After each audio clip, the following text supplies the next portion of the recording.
Morning, नमस्कार और जोहार। आप सभी का स्वागत है द न्यूज पोस्ट में और मैं हूं आपके साथ सुहाना।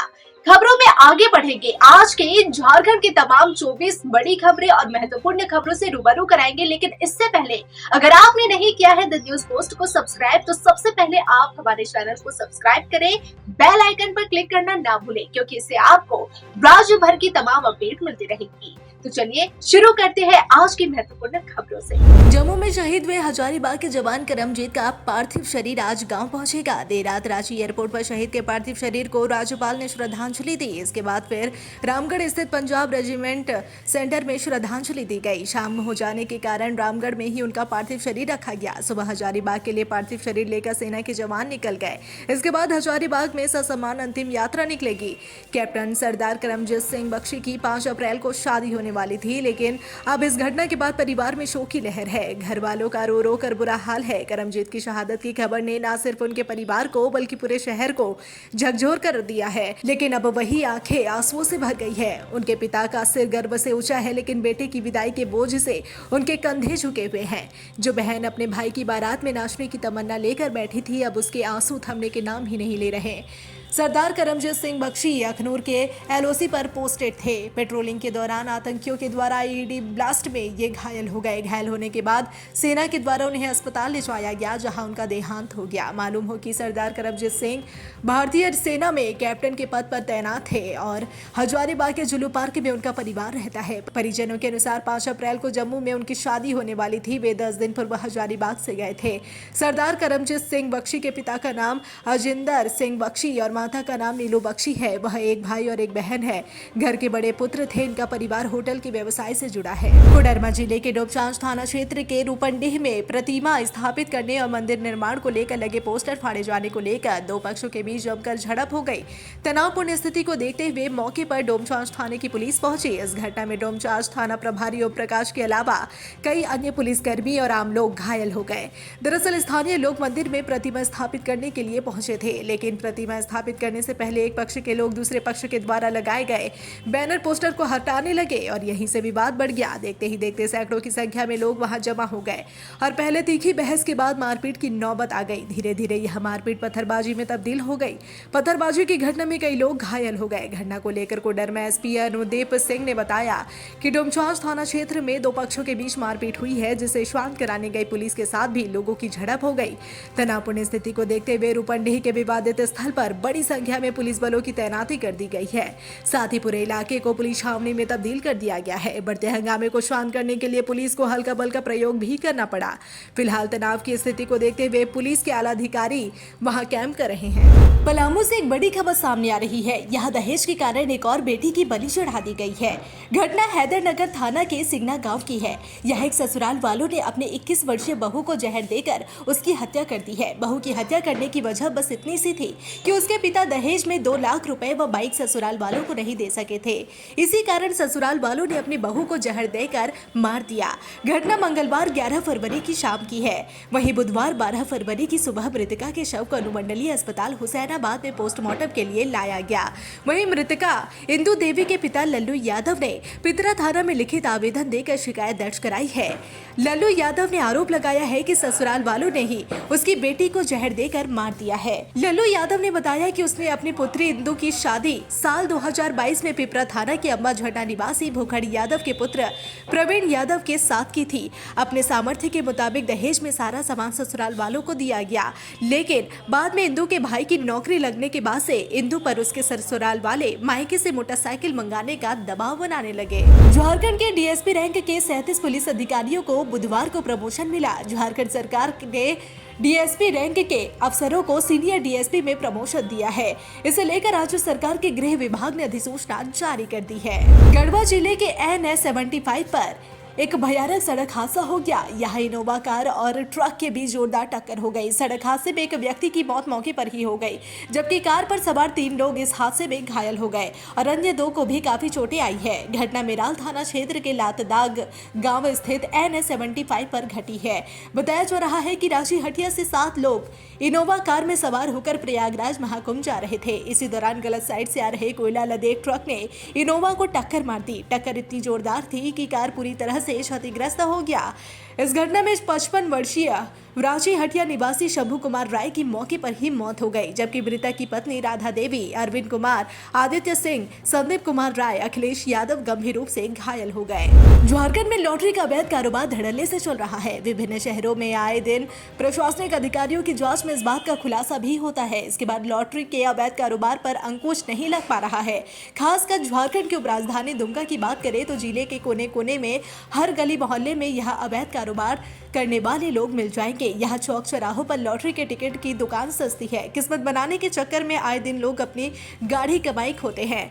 जी हाँ, कुछ महीने पहले सोशल मीडिया एक्स पर दुमका के एक व्यक्ति द्वारा सीएम हेमंत सोरेन को टैग करते हुए इस अवैध कारोबार पर अंकुश लगाने का अनुरोध किया गया था। इसके बाद सीएम के स्तर से जिला प्रशासन को इस अवैध कारोबार पर अंकुश लगाने का आदेश दिया गया। सीएम के आदेश के बाद जिला प्रशासन हरकत में आई। प्रशासनिक सक्रियता के कारण बुधवार को 2 करोड़ रुपए मूल्य से ज्यादा का अवैध लॉटरी जब्त किया गया। पश्चिमी सिंहभूम जिले के सोनवा थाना क्षेत्र के लोचो घाटी में को सीआरपीएफ जवानों को नक्सल विरोधी अभियान से लेकर आ रही एक मैक्स पिकअप वाहन पलट गई।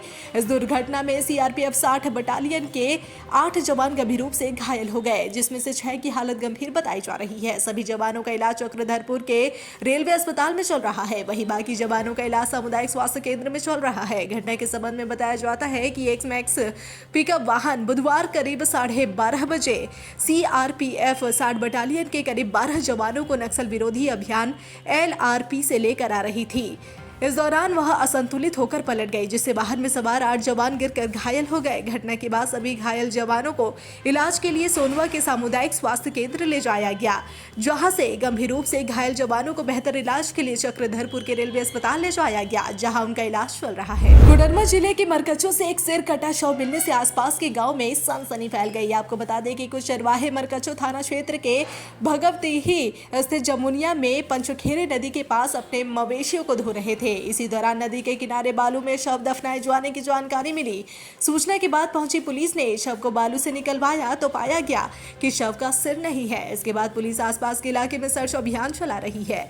इधर ग्रामीणों का कहना है कि इस इलाके में कई दिनों से संदिग्ध लोगों की गतिविधियां देखी जा रही है। सभी ने कहा कि कहीं दूसरी जगह से किसी को लेकर यहाँ दफना दिया गया है। फिलहाल पुलिस मामले की जाँच कर रही है। लुटेरों ने निशाना बनाया है। 3 की संख्या में पहुंचे अपराधियों ने पहले सीएसपी के अंदर प्रवेश किए। उसके बाद काउंटर पर बैठे शिवचरण पाथर को पिस्तौल सटाकर पैसे को लूट लिया। लूट की घटना के बाद इलाके में दहशत का माहौल बन गया। पुलिस मौके पर पहुंचकर जांच में जुटी है। सेंटर में लगे सीसीटीवी कैमरे को खंगाला जा रहा है, जिससे अपराधियों तक पहुंच सके। बता दें कि ग्राहक सेवा केंद्र संचालक शिवचरण पाथर अपने सेंटर पर पहुंच गया। हर दिन की तरह ग्राहकों के पैसे का लेन देन शुरू कर दिया। इसी बीच लुटेरे बाइक से पहुंचे और लूट की वारदात को अंजाम दिया। बताया जा रहा है कि अपराधी एक बाइक पर ही सवार होकर पहुंचे थे। अपराधियों की संख्या 3 थी। जमशेदपुर के दलमा वन क्षेत्र के वनपाल व वनरक्षी अब हाईटेक हो रहे हैं। इसीलिए उन्हें वाइल्ड लाइफ ऑफ इंडिया से आए विशेषज्ञों द्वारा विशेष ट्रेनिंग दी जा रही है। इस ट्रेनिंग के बाद दलमा के वनपाल और वनरक्षी दलमा वन क्षेत्र में विचरण करने वाले किसी भी जानवरों की गतिविधियों पर अपनी नजर रख सकेंगे। साथ ही वे जानवर की प्रजाति के बारे में भी जानकारी रख सकेंगे। दरअसल वाइल्ड लाइफ ऑफ इंडिया द्वारा बनाए गए MSG ऐप और पेट्रोलिंग ऐप के जरिए दलमा वन क्षेत्र में विचरण करने वाले एक जानवरों की गतिविधियों पर नजर रखी जाएगी। वनपालों की माने तो अब इनके पास दलमा वन क्षेत्रों में विचरण करने वाले प्रत्येक जानवरों का रिकॉर्ड रहेगा। पलामू एसपी रेशमा रमेशन के निर्देश पर एसडीपीओ मणिभूषण प्रसाद व रामगढ़ थाना प्रभारी ने गुप्त सूचना के आधार पर रामगढ़ थाना क्षेत्र के पिपराही के जंगल से हथियार और केन बम के साथ 2 अपराधी उमेश भुइया और फिरोज अंसारी को गिरफ्तार कर लिया है। पुलिस ने गिरफ्तार अपराधी के पास एक राइफल, एक भरटुआ बंदूक और एक कैन बरामद कर लिया है। जी हां, एक कैन बम भी बरामद हुआ है। सदर एसडीपीओ मणिभूषण ने प्रेस वार्ता कर बताया कि पुलिस को गुप्त सूचना मिली कि 2 व्यक्ति हथियार के साथ किसी घटना को अंजाम देने की फिराक में है। इसी सूचना के आधार पर दोनों अपराधी को गिरफ्तार कर लिया गया और उन्हें जेल भेजा जा रहा है। पूर्व में भी गिरफ्तार अपराधी जेजेएमपी नक्सल संगठन के लिए कार्य कर चुके हैं और ये लूटपाट और रंगदारी जैसी घटना को अंजाम दिया करते हैं। जमशेदपुर में सड़क हादसे में हुई मौत को लेकर आक्रोशित स्थानीय लोगों ने जमकर हंगामा किया। टेल्को थाना अंतर्गत जेमको मोड़ के समीप लोगों ने आगजनी कर सड़क जाम कर दिया। दरअसल मंगलवार की रात सड़क हादसे में नोवोको सीमेंट प्लांट के ठेका कर्मी कृष्णा शर्मा और उनकी बेटी अंजलि शर्मा व घायल पुत्र की मौत हो गई। ऐसे में परिजनों के साथ बस्ती वासियों ने बुधवार को पीड़ित परिवार को मुआवजा और दोषी वाहन को चिन्हित कर कार्रवाई करने की मांग को लेकर जेमको चौक जाम कर दिया। लोहरदगा के नगर भवन में बुधवार को संत शिरोमणि रविदास जयंती समारोह का आयोजन किया गया। इस कार्यक्रम में विधायक डॉक्टर रामेश्वर उरांव के अलावा जिप अध्यक्ष रीना देवी, डीसी डॉक्टर बागमारे प्रसाद कृष्ण, एसपी हरीश बिन जमान, डीडीसी दिलीप प्रताप सिंह शेखावत शामिल हुए। कार्यक्रम का उद्घाटन संत शिरोमणि रविदास की तस्वीर पर माल्यार्पण कर किया गया। इस मौके पर डीसी ने कहा कि हमें समाज के दलित, जरूरतमंद और गरीब लोगों को सहयोग कर ऊंचाई पर ले जाने का काम करना है। इस मौके पर विधायक डॉक्टर रामेश्वर उरांव ने कहा कि संत शिरोमणि रविदास ऐसे कवि थे जो कुप्रथाओं के विरुद्ध खड़े थे। जाति जैसे कुछ नहीं है, हमें मिलकर रहना चाहिए। समाज में फैली असमानता को हमें दूर करना होगा। असमानता और जाति लोगों के दिमाग में है जो खत्म नहीं हुआ है। आर्टिकल 17 में नया भारत बनाने की कोशिश की गई है, लेकिन यह अभी दूर नहीं हुआ। राज्य के विभिन्न जिलों में सेवा दे रहे झारखंड ग्रामीण पुलिस के जवानों को अभी तक मानदेय का भुगतान नहीं हुआ है। बताया गया कि वर्ष 2022 में सभी जिलों में ग्रामीण पुलिस की बहाली के लिए प्रक्रिया शुरू कर दी गई थी। बहाली प्रक्रिया होने के बाद लगभग 2 वर्षों तक किसी का इस पर ध्यान नहीं रहा। 2 वर्षों के बाद जुलाई 2024 में जिले में ग्रामीण पुलिस के लिए लिखित परीक्षा हुई। लिखित परीक्षा उत्तीर्ण करने वालों के लिए अगस्त 2024 में जिला प्रशासन की ओर से दौड़ का आयोजन किया गया। लिखित परीक्षा और दौड़ में सफल अभ्यर्थियों को 12 सितंबर 2024 को जिला प्रशासन ने झारखंड ग्रामीण पुलिस का नियुक्ति पत्र सौंपा। स्थानीय ग्रामीण बेरोजगार युवक नियुक्ति पत्र मिलने के बाद अपने परिवारजनों के लिए आर्थिक उन्नति का सपना संजोए झारखंड ग्रामीण पुलिस के रूप में योगदान दिए। पर ग्रामीण पुलिस के रूप में योगदान देने वाले इन युवकों का सपना अभी तक पूरा नहीं हो पाया है। लगभग 5 माह बीत जाने के बाद भी मानदेय का भुगतान नहीं हो पाया। वर्तमान में झारखंड ग्रामीण पुलिस में योगदान देने वाले सभी जिले के विभिन्न थानों व अंचल कार्यालय के साथ साथ यातायात व्यवस्था के नियंत्रण में अपना योगदान दे रहे हैं। चौथरा जिले के इटखोरी में हर साल होने वाले राजकीय महोत्सव की शुरुआत इस साल 19 फरवरी से होगी। इसका उद्घाटन झारखंड के मुख्यमंत्री हेमंत सोरेन करेंगे।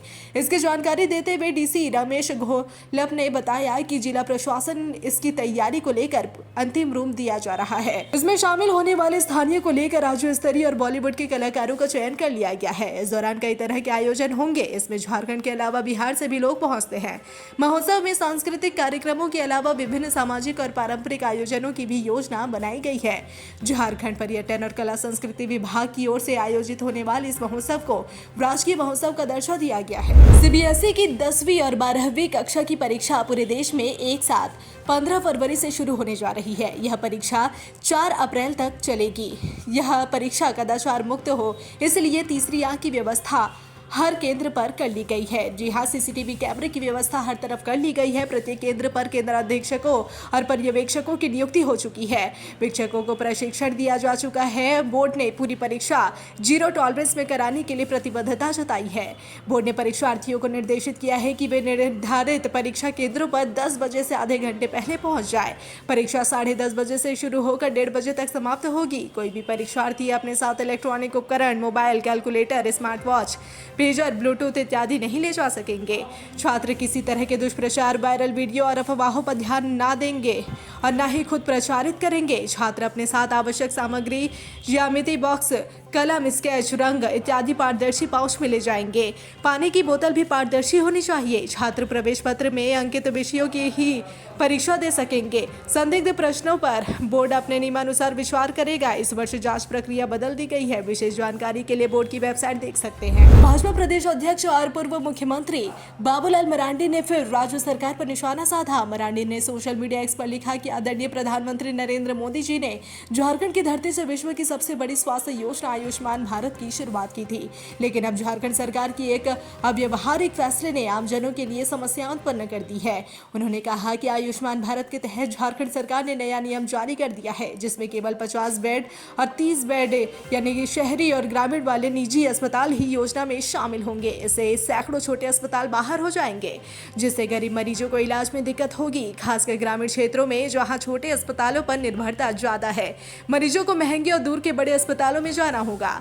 इससे स्वास्थ्य सेवाएं गरीबों के लिए असीमित हो जाएगी। उन्होंने कहा कि राज्य सरकार इस निर्णय पर पुनर्विचार करे और इसे तुरंत वापस ले, ताकि कोई भी व्यक्ति आयुष्मान योजना के लाभ से वंचित न हो। उन्होंने कहा कि अगर कहीं गड़बड़ी होती है तो उसकी जांच कर दोषियों पर सख्त कार्रवाई करे, लेकिन ऐसा आदेश ना दे चाहिए जिससे किसी को आयुष्मान योजना के लाभ से वंचित होना पड़े।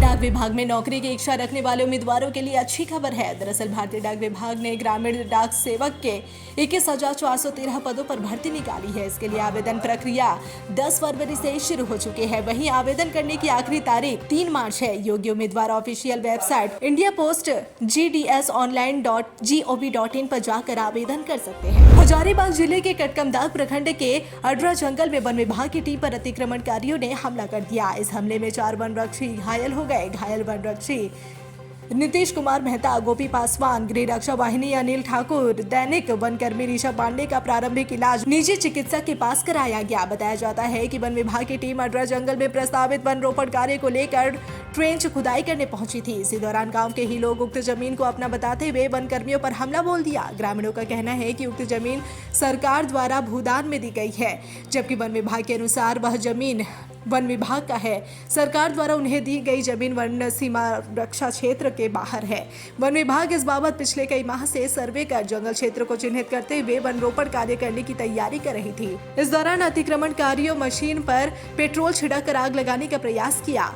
इस बाबत वन रक्षी नीतीश कुमार मेहता की शिकायत पर कटकमदाग थाना में 5 लोगों के खिलाफ केस दर्ज किया गया। मैया सम्मान योजना को लेकर नया अपडेट सामने आ गया है। अब बिना आधार लिंक किए मैया सम्मान योजना के लाभुकों को 31 मार्च 2025 तक राशि मिलती रहेगी। इसे लेकर हेमंत सरकार ने मंजूरी दे दी है। हालांकि सभी लाभार्थी महिलाओं को 31 मार्च तक अपने खाते को आधार से जोड़ने की प्रक्रिया पूरी होगी। हेमंत सरकार के इस निर्णय से उन महिलाओं को राहत मिलेगी जिनका बैंक खाता आधार से लिंक नहीं हो पाया है। बता दें कि इससे पहले सरकार ने खाते को आधार से लिंक करने की डेडलाइन 31 दिसंबर 2024 तक तय की थी, लेकिन बड़ी संख्या में लाभार्थी महिलाओं के खाते आधार कार्ड से लिंक नहीं होने के कारण सरकार ने यह डेडलाइन बढ़ाकर 31 मार्च कर दी। गढ़वा एसडीएम ने पहल करते हुए कॉफी विद एसडीएम कार्यक्रम में उनके साथ बातचीत की। थर्ड जेंडर की समस्या को जानना चाहा और उनकी समस्याओं का निदान करने के लिए पहल की है। थर्ड जेंडर शब्द सुनते ही हर कोई बात तक करने से परहेज करने लगता है, लेकिन गढ़वा एसडीएम ने पहल करते हुए कॉफी विद एसडीएम कार्यक्रम में उनके साथ बातचीत की, उनकी समस्याओं को सुना और साझा किया, जानने की कोशिश की। कार्यक्रम में आमंत्रित सदस्यों ने अपनी व्यक्तिगत समस्याओं के अलावा ट्रांसजेंडर समूह के कल्याण से संबंधित कुछ सामूहिक मुद्दे भी उठाए। संजय कुमार ने उपस्थित सभी लोगों को आश्वस्त किया कि उनकी समस्याओं और शिकायतों का यथासंभव समाधान करने का प्रयास किया जाएगा। संजय कुमार ने सभी ट्रांसजेंडर सदस्यों का ब्यौरा एकत्रित करते हुए सभी से अपील की है कि वे सरकार द्वारा चलाई जा रही विभिन्न कल्याणकारी योजनाओं से जुड़ने के लिए पंजीकरण करवाने के लिए आगे आए। जिले के संबंधित विभाग के अधिकारी उनकी हर संभव मदद करेंगे। उन्होंने कहा कि क्षेत्र में सामान्य रूप से रहने वाले ट्रांसजेंडरों को सबसे पहले मतदाता सूची में अपना पंजीकरण करवाना होगा। बंदर एक ऐसा जानवर है जो जंगल में भी रहता है और रिहायशी इलाकों में भी रहता है। बंदर से परेशानी होती रही है, अब यह समस्या देश स्तर पर है। बंदर ने अब राष्ट्रीय स्तर पर समस्या बन रहे हैं। कई देशों में बंदर उत्पात मचा रहे हैं। अब उनकी समस्या इस स्तर पर पहुंच गई है कि बंदर से निजात पाने का चक्कर में है। अब दूसरे देश को भेजा जा रहा है। बंदर इस कदर परेशान कर रहे हैं कि एक देश को कि वहाँ के लोग परेशान हो गए हैं। वहाँ की खेती बाड़ी बर्बाद हो रही है। किसान बंदरों के आतंक से मुक्ति चाहते हैं। समस्या नेपाल में देखी जा रही है। नेपाली कांग्रेस खातीवाड़ा ने सरकार के साथ यह प्रश्न रखा है और सुझाव दिया है कि यहाँ के बंदर काफी परेशानी कर रहे हैं, फसलों को नुकसान पहुंचा रहे हैं, इसलिए इन बंदरों को यहाँ से हटाया जाए। सांसद ने सरकार को उदाहरण देते हुए कहा कि श्रीलंका में भी बहुत बंदर है। वहाँ की सरकार ने चीन को बंदर बेचा है। नेपाल सरकार को कहा गया है कि बंदर बेचकर पैसा भी कमाया जा सकता है। नेपाल सरकार को कहा गया है कि बंदर बेचकर पैसा कमाया जा सकता है। हैदरनगर थाना अंतर्गत भूमि संबंधी विवादों के निपटारे के लिए थाना दिवस का आयोजन किया गया। इस अवसर पर अंचलाधिकारी हैदरनगर व राजस्व कर्मचारी मोहम्मदगंज की उपस्थिति में विभिन्न भूमि विवादों की समीक्षा की गई। इसके साथ ही उनके समाधान के लिए आवश्यक निर्देश दिए गए।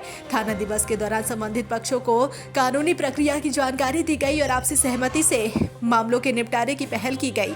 अंचलाधिकारी ने स्पष्ट किया कि प्रशासन सभी भूमि विवादों को निष्पक्ष और त्वरित रूप से सुलझाने के लिए प्रतिबद्ध है। इस अवसर पर थाना प्रभारी, राजस्व विभाग के अधिकारी और अन्य संबंधित कर्मी भी उपस्थित रहे।